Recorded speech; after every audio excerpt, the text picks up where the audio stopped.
So it's an unbelievable day when I get somebody who can literally dog walk me up and down the course. And I'm sitting next to them right now.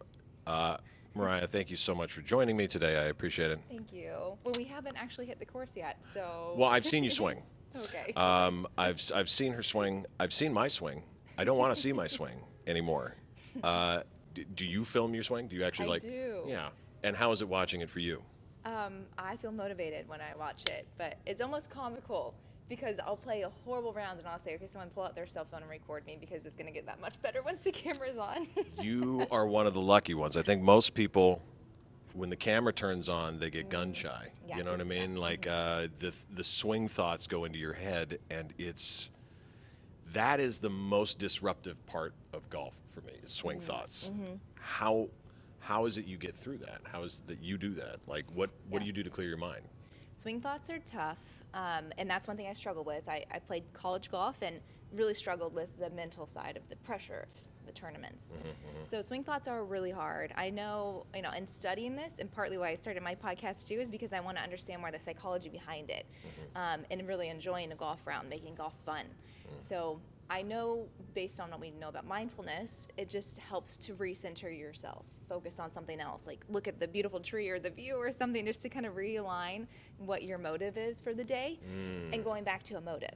Because if your day was to have fun, then it shouldn't really matter what you score or if you pick up on a hole. That's a really good way to think of it. I didn't think about it like that. I don't think about going onto the course with a set motive. I'm just like a puppy dog Yeah. let out of the car, and I'm like, oh my God, I'm here. Look at this, and I'm going to hit No, this it's one, so and I'm fun, going to hit right? this one. And I don't really have like an organized game plan.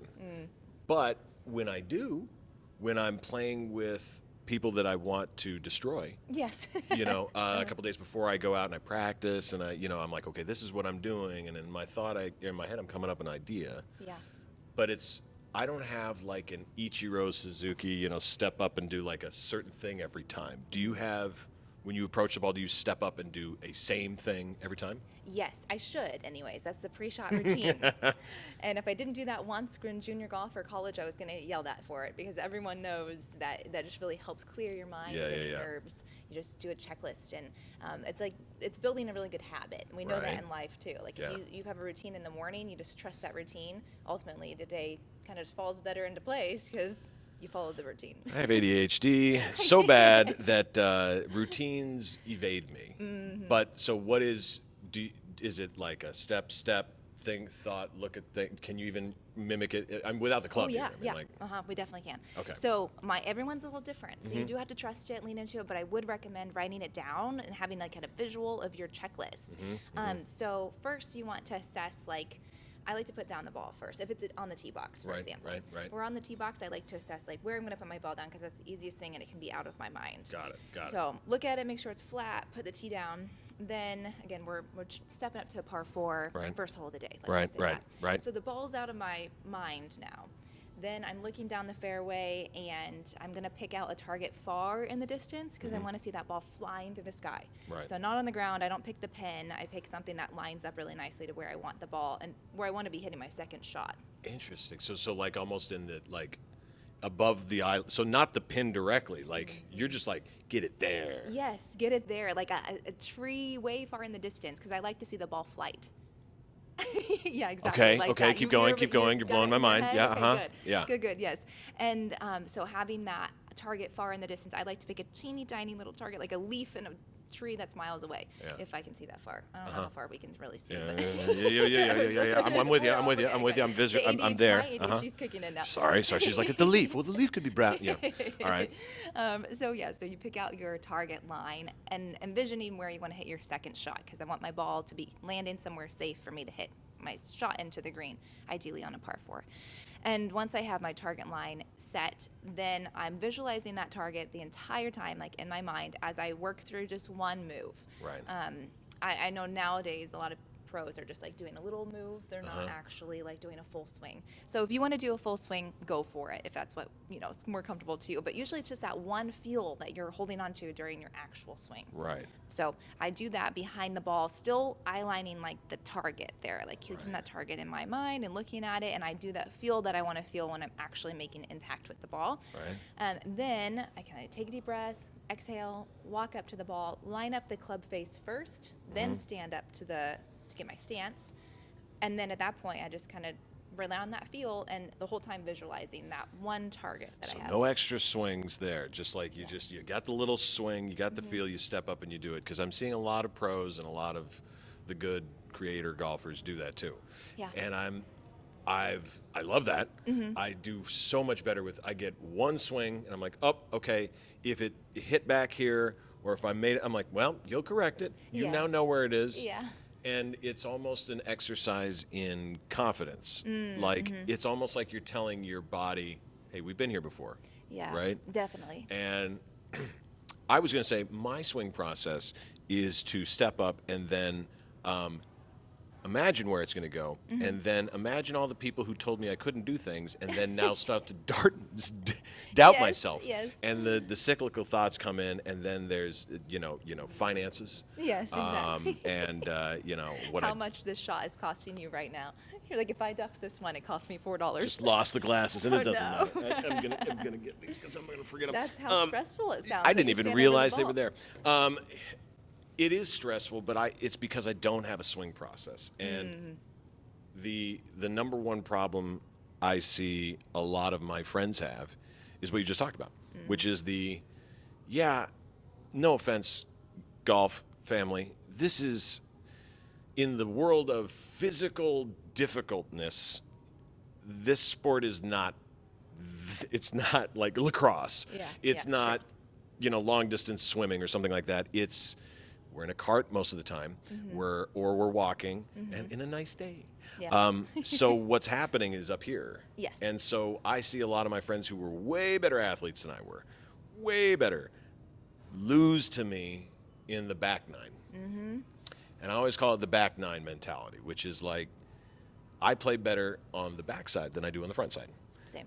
Because on the front side, I'm like, that's the errors. Okay, today that's where I'm screwing up. But on the back nine, watch this. Yes. And that's actually, do you have a mantra? Do you have like a little thing you say? No, you don't have to tell us. No, Okay. no, a secret mantra. Yeah. No, I don't actually, but I want to develop one.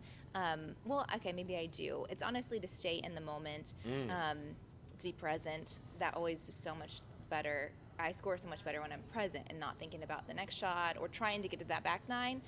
But I'm like, okay, deep breath. You're here in the moment. The game is not over. Sure, this might be shot for double bogey and you're not even on the green yet, but you can do this. Deep breath. It's fine. And then going back to the intention. So each time it kind of changes, I guess. That's a good point. It's a lot of people get into this for different reasons. You played in college. What kept you going through it? Because when you play competitively, a lot of people are like, all right, I got to the end of that and I don't really want to touch that anymore. I got a lot of friends who played baseball and got to the minor leagues or something, and they're like, yeah, and I don't go play catch. Yeah. They don't go to the batting cages. But you're neck deep in a career in it after going to college and getting a degree for something else. And like, so what kept you in it? Like, why still?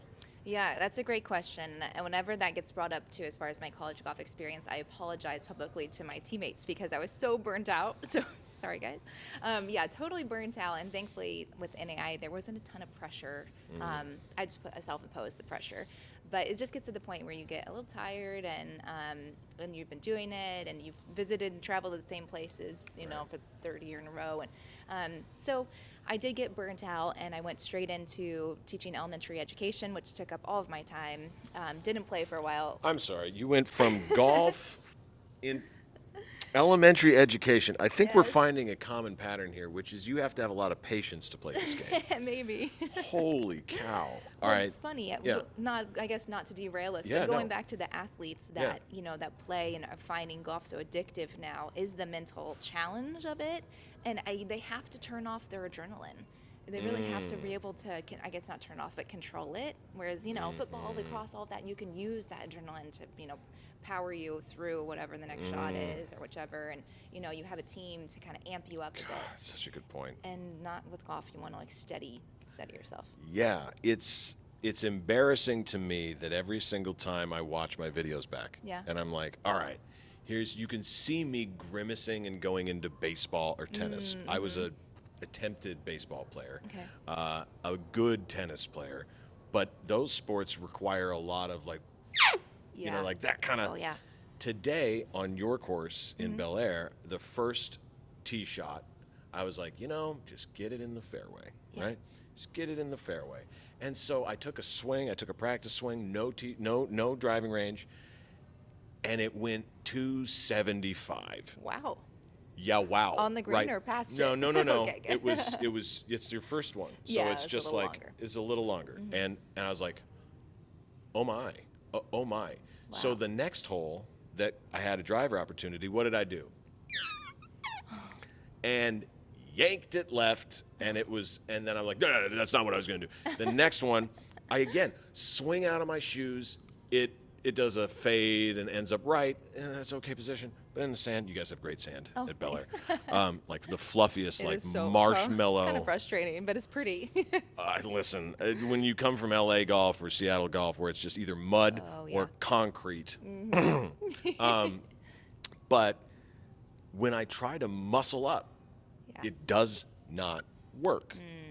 There is another mentality behind this sport, which is what brings me into why I love it so much, is that it's gender neutral, age neutral, income neutral, all that stuff. You can beat me with a set of clubs that you got from the Goodwill. Yeah, that's You true. can beat me with a set of PXGs or QI smokes. You can beat me 75 years old, 85 years old. You can beat me 9 years old. And that's the equalizer. I mean, what does that feel like? Does that add to the confidence, or does it add to the challenge of it for you? That's a really good question. I think both, because I was fortunate enough to learn early in life and was told to really commit to the sport by both my parents for various reasons. My mom said, you need to commit to the sport because you'll play it in business. And then my dad said, you need to commit to the sport because you need a college scholarship. So, both different reasons. And Those both are two. My parents are literally opposite of that. Really? Literally, my That's mom so was funny. like, you're going to go pro. And my dad's like, I've seen him, Charmaine. That's not happening. That's so funny, though. So those were the motivations behind it there, right? Yes, yeah. And so, you follow through on your commitments, and then teams get involved, and you don't want to quit a team. And so all of that kind of pushes you through all of the burnout and the stress, I guess, that you might feel at a tournament. So I walk out to the golf course now with the confidence of knowing my way around a golf course. I've just, been taught by so many great coaches and so many great experiences. And so I know I feel comfortable and know the etiquette, So as far as that element, I'm a little biased because I do feel like, despite gender or whatnot, and we just mentioned this a little bit before the podcast, but you do get looked at if you don't fit the normal golfer stereotype. So people notice, and I think the etiquette was always held a little bit higher for me as a young girl on the golf course because everyone's watching, and they're not watching like to try to catch you doing a bad thing or for any like negative reason. That's just like, oh, there's a girl, good for her. Something new. Somebody, okay, I got to take notice. Yeah, exactly. Do you notice, and I'm sure you do, but what behaviors do you notice? As I can see, it's predominantly, most of the times I get to play with men. Yeah. But I notice a distinct change in male behavior when we add a female golfer to our group. Yeah. Even if I don't have a set group of golfers anymore because I just moved to the desert. What do you notice changes when it's just you and your girlfriends or girl teammates to when it's a mixed group? What happens? What do you see?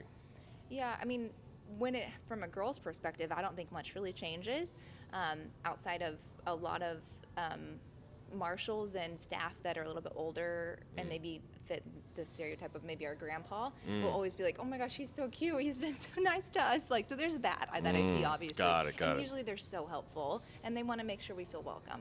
Good. So really appreciate that. And I think just because it's not a normal setting, like you said, it's not every day that you have like a girl join your team or have mixed genders in your foursome. But so I think because of that, people are like, they have to feel it out. You know, how do they want to be treated? Do I curse around them? Do I not? Should I tell my normal jokes? Can I not? So I think that's what people are trying to feel out more so than like, you know, oh, it's a girl. It's more so like, how are they going to feel around us? Are they comfortable? And that's kind of what I get personally. I have 2 women at home who come back and tell me the world and go, you know, today is a lot of men and this behavior. So I get behind the wall and hear the way women talk to each other. Yeah. Is it an interesting, let me put it this way. No, it's okay. No, go for it. Let's tell all. do you prefer to be in a mixed group, or would you prefer to be like, all right, I'd like all women, or I'd like to be the only female in this group? Which for a full sake of enjoyment, what do you feel like that is for you? Yeah. Each person's going to be different. For me, because I grew up playing with mostly men, I honestly am more comfortable with that. But it depends on the motive for the day. So if it's a group of girls that have been playing golf for a while, we're honestly going to show up and have a good time. We're not playing to like show off or bet or anything like that. We're just enjoying ourselves. And that's if they've been playing for a while. If it's a beginner group of female golfers, then I kind of play the role as coach as if they want me to, you know, like I kind of feel that out. But I kind of just know walking into it like this, kind of like not having expectations, but having personal, like you want to say mantra, if you will, personal mantra of like, today I'm extra patient. You know, today I want to be competitive. Today I'm having a good time with the girls. So I like all of it. Having that in a process beforehand really helps. Yeah, stepping into kind of assessing things and not having expectations, because things can obviously like change when you're out there. But setting yourself up well and having a personal goal for the day, I think ultimately does really help, no matter who you're playing with. That's such a good way to put it. And maybe the only reason I even brought it up is because my entire For You page is golf. Yeah. And so whether it's the comedy videos I'm watching, or it's like videos from the Cart Girls, or videos from the Pro Shop or whatever, I do notice that I'm like, hey, there's some things I would love if my guys would stop doing, which is a couple things. Number one, I would like the golf space to completely be without any uncomfortability of social interaction outside of here. Yeah. Golf is golf. You can make some light conversation about their family. Yeah, who's the family that let you come here? Great. Okay, now we're back to the things related to this. Yeah. I don't want to make it uncomfortable, especially if there's mixed genders, because I don't want my guy friends to be like either that they have to impress the women around or give tips, stuff like that. But what I've noticed is that the presence of more women golfing, the temperament has changed, meaning I like it more now. That's good. Because the presence of more women on the course, if you notice there are more women on the course, it's going to be a far more, and ironically, gentleman's game. Yeah. Because some of the men who can't be kept in check they're like, oh, women are here. You know, like we gotta be on our game. And what I also appreciate is that this is the great equalizer sport. I do know that there's some long drivers who can get an extra couple, you know, maybe they don't have to hit their pitching wedge. They get to just, putt from that, but doesn't matter. Yeah. This is a great equalizer sport. And it is. do you find that you've made more friendships from this sport than anything else, or is it like, gosh. yeah, sorry, I didn't mean to cut you off, but yes, like that's why I started the whole podcast on it, because I was like, I want to have deeper conversations around this. I'm seeing so many people lean into it and meet new people and experience new things because of the sport, and like you said, well, and so many other people are talking about it too, in the sense of like your foursome can be such a ragtag crew. I don't know, you know, and you all come together. I know. But it's funny. A friend of mine just used that term that I never would have met outside of golf. He was like, "What a ragtag crew we are," and I was like, "I've never been called that." But It's yes, your A you're team. right. You know, it's your group it's of fun. nitwits and ne'er do wells. You know. Yeah, and it could be just like, you know, what you do, and we all come together on the game. And I like what you said about being a great equalizer. I mean, there's handicaps involved to help keep it fun and competitive, and then also there's different tee boxes. You know, there's everybody can really enjoy it. So yeah, I really appreciate that element of it. But you have 5 hours together, usually 4 to 5 hours. If you're not friends by the end of it, you hope that at least you've had a pleasant conversation once, maybe. All right, so here's the 5 questions I ask every golfer. Yes. You ready? And then I get to do her podcast. Yes. Here are the 5 questions. Number 1, what is the best golf movie ever made? Ooh, I really like. Okay, that's so hard. Now, but 3 came in my mind. That's okay. There's not many. Yeah. It's not like we have, it's not like football movies. So go ahead. What would you think? It's okay to lead. You can say runner up and be like, let us know that this one almost got it. I'm gonna do first, second, third, I think, actually. So I really like, obviously, Caddyshack, but I put that in 3rd place. I mean, it's classic. It's really good. That's where it should be. Yeah. Then runner up, I really like Tin Cup. Runner up is Tin Cup. Yes. And my first one's gonna be a little bit probably not out there. The movie itself wasn't as good as the book, but I think every golfer should watch the movie or at least watch the movie, but definitely read the book. It's 7 Days in Utopia. You want to look it up. I thank you. This is the first time I've ever heard this. What is this? So it's a story about a golf pro who kind of loses his game and then just ends up on this dirt path. And I'm not gonna spoil it for you, but he runs into this farm that somebody had a driving range. He pulls in and hits a bucket of old range balls, and this guy comes out and basically he teaches them the mental side of the game. Stop right there. You've hit gold. Yes. 7 Days of Utopia. 7 Days in Utopia. 7 Days in Utopia. Yeah, Utopia is a town. Kind of like a Hallmark movie feel, where it's like a big city going to small town. I love this already, which is why I love Tin Cup. Yeah. Tin Cup is my favorite golf movie ever made. A good one. Second runner-up is Happy Gilmore for me. Okay. But they represent the 2 sides of my personality. Yeah, I love that. I think there is the golf swing by Roy McIlroy, the way he talks about pause to the gods, nod to let them know that he in fact is fallible, and then it's alive, this swing. It comes down and then he shorts the follow through because he never finishes anything. There's the poetry behind golf is so applicable to everything else. Yeah. And it is. And I like that. So good choice, because now I got to go watch that. So Yes. number 2, what is the one food that if it didn't, you have in your bag every time? Ooh. Oh, in the bag. Okay. In the bag. It's like a snack. It's Yeah, because I keep snacks in the bag. I don't know if it's obvious from my everything. I keep snacks. I do too. Okay. I do too.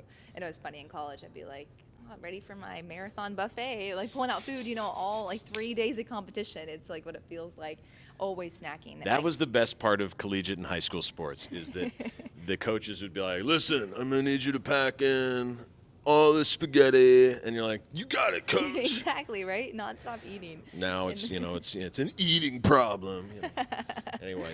Yeah, I mean, the golf doesn't help with that because you just endlessly, you're like, oh, I hit a bad shot. I need to self-medicate with it. With something. Yeah, with something. Go ahead. Not carbo loading now, but what now? No, honestly, I think trail mix. It's always been trail mix. It's just easy, especially a big bag. You can kind of pick out what sounds good to you in the minute. And then, and people made fun of me because I wouldn't grab a handful. I'd just literally pick out, need a couple pieces of M&Ms and then pop that in. Do you hear how much restraint she has?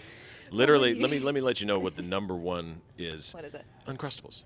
Oh. It's Uncrustables. Yeah, I just don't really. Yeah. Because then you're. I'm committed. a child. Yeah. Yeah. Yeah. No, you're committed to it, but just one at a time. Just you snap it in half. You hook a 7-iron, and you're just one to the gullet. All right, and they fit nicely, especially in the summer here. That you freeze them. Yeah. And then about an hour into your round, you're like, across the board. I need All right. this. All right. So trail mix. Trail mix is the way to go. And I'm 7 days snacking in on it. Utopia. Uh-huh. All right. So that's Yeah. number 2. Number 3, you could golf with any person, alive or dead. Golf. I'm not saying, it doesn't have to be a golfer. Okay. Who's it going to be? You're golfing with somebody. Oh, Who's it going to be? man. It was a lot easier when it could have just been a golfer. Now that it's anyone. It can be anybody. See, that you wanted a show about any golf Yeah. and other stuff. Other stuff. Yeah, I mean, now, the interesting thing, I'll help you out. Okay. I want to golf with Ken Griffey Jr. Ken Griffey Jr., my favorite baseball player of all time, the sweetest swing I've ever seen anybody have. Yeah. When I watch his golf swing, it's a thing of beauty. Yeah. But I also want to hear his stories. I want to know That's about true. my Mariners during '95, and so I want the combination of an amazing athlete, and I want to know inside that guy's noggin, right? So Yeah. there you go. I'll let you know. That's to help. This is so hard. Man, I mean, like, I feel bad not saying something like the Dalai Lama or like Mother Teresa or something like Sure. that. The stories you would hear. Dalai Lama, Gunga La Gunga, right? Right. You see them on the golf course, too. No. But upon my deathbed, I should see total consciousness. All right, so the Dalai, okay. Honestly, I think I would But stick all with right, Dalai Lama. how about golfers then? How about who would Golfers. you golf with? It has to be Tiger. It Has just to be has to Tiger. be Tiger. I mean, how could it not be Tiger? Yep, it's Oh, yeah, Tiger. it's Okay. Tiger. One place you got to play that you haven't played yet. Oh, that's hard.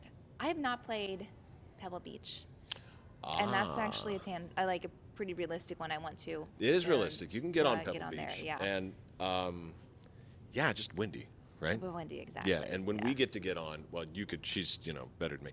But she can get more hookups. When we get on, it just tends to be like, Yes, exactly. but God, what a beautiful course.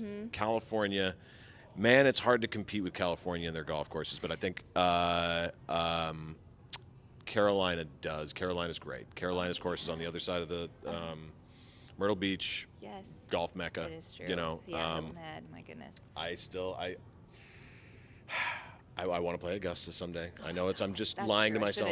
I should have said Augusta. No, you shouldn't. I mean, listen, of the 3 that are the most said, it's Augusta, Pebble Beach, and St. Andrews. Oh, yeah. I have no desire to play at St. Andrews.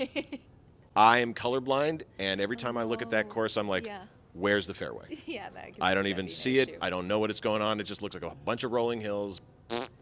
Yeah. All right, so we are on to, we got 1, 2, 3. Mm-hmm. Fourth question. Yeah. Oh, you got the fourth question. It's who you golf with. Yeah. Fifth question. What is one rule you would permanently eliminate from golf to make it better for everybody, pros and amateurs? Yeah. Well, I think what everyone has said probably, or the biggest complaint is if your ball lands in a divot in the fairway, you should be able to move it. But I also would push the boundaries to say that you can roll your ball to a better lie every time. I know that takes out so much like challenge of the game. No, But I I think think- that's, you know what? Here's an argument on your behalf. We want to see ball striking. Yes. That's what I we agree. want. I don't want someone to lose because there's a chunk of mud because of God. Yeah, God's it's true. going, hey, I'd like to see what happens when these two have an equal ball here. It's true. Yes, it's already from a different position, but yeah, honestly, pick up and clean Yeah. might be the thing I would switch to. Yeah, I'd go, Yep. just the same rules that we have, like pick up and place, put it back in the same position, but Yeah. at least on top of the damn thing so I don't have to have a plug be the Yes. reason somebody loses a tournament. I agree. Yeah. That's what I'm Bonus question. Okay. What's your favorite thing to shout after someone swings? I don't say it very much. It's very rare occasion, but I like to say mashed potatoes.